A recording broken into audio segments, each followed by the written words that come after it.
Radio. Julia Hartley-Brewer at breakfast on Talk Radio.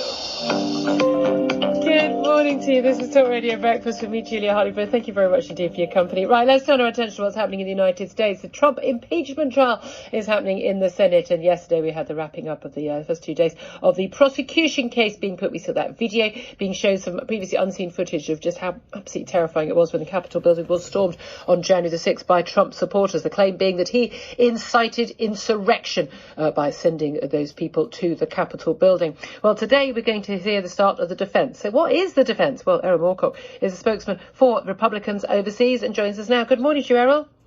Hi, good morning, Julia. Good morning. Very well indeed. Thanks for joining us. Well, what is Donald Trump's defence, basically, other than it wasn't me?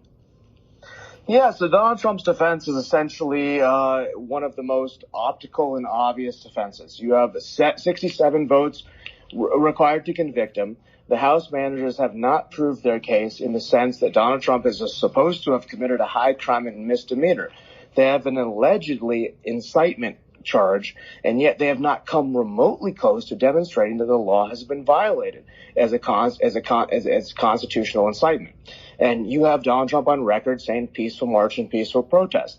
They've spent 90% of their time showing powerful movies on an attack on the Capitol, which was a despicable attack. Every violent criminal, including those who murdered that brave police officer, a Capitol police officer, should be in jail for a long time.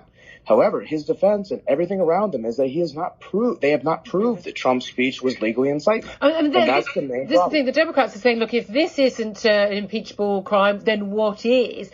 But again, he was certainly rousing the crowd up. We know that he has praised people who stormed state capitol buildings in the past. We also know there have been first-hand accounts of people who were with Donald Trump at the time in the White House when those people were marching and when the Capitol riots were unfolding and people were storming the building. And those accounts claim, was enjoying it. He was impeached for hours on end by his staff and by other aides to say, please put out a tweet condemning this, telling people to go home, and refused to do it. We understand people were threatening to resign. There was a lot going on behind the scenes. That suggests that he wasn't shocked by what happened. But he expected this to happen. If you say words and then something happens to drop those words and you're not shocked by a different outcome, that suggests that you meant what you said.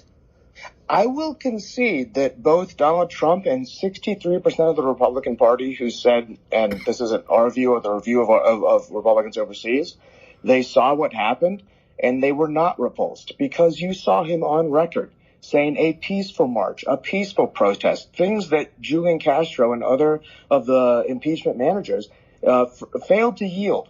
And because of that, if you were to impeach or to try every person who gave a firebrand speech to a group of political partisans, there would be nobody left in politics. You see Nancy Pelosi talking about the only way Trump had won was the KGB. You see Maxine Waters talking about physical attacks, and yet they had cherry-picked clips of Trump out of context and leaving out the very, very powerful point of peaceful march and peaceful protest. I will concede that on a social element, Donald Trump, just like perhaps anybody who says anything that's even remotely controversial, could have bad actors, bad apples, who do not represent 73% of the American counties who voted for Donald Trump, who do not represent the middle of the ground people, who do not represent myself or the organization.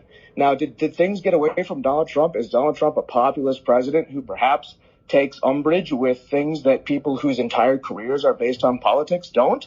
I would concede that. Yep. But do I believe, or does anybody in our party who's perhaps not on the way out, such as Mitt Romney or other Republicans in name only, would they concede that? I don't think so. Okay, but isn't it interesting? People who aren't on the way out, i.e. people who are ambitious and are scared of the Republicans who are still Trump supporters from turning on them. Errol Moorcock, we should see what the defence is later today. Errol Moorcock is spokesman for the Republicans overseas. Appreciate you joining us. Thank you very much for that. 9:28 is the time.